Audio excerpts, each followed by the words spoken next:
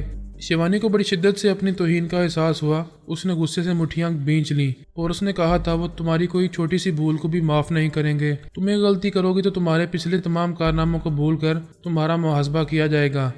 Transformer machine ایک خزانہ ہے، تم اپنے ایک ہاتھ پر خزانہ اور دوسرے ہاتھ پر 3 ٹیلی پیتھی جاننے والوں کو لے جا رہی ہو، مگر جلد ہی تم وہاں سے خالی ہاتھ واپس آؤ گی۔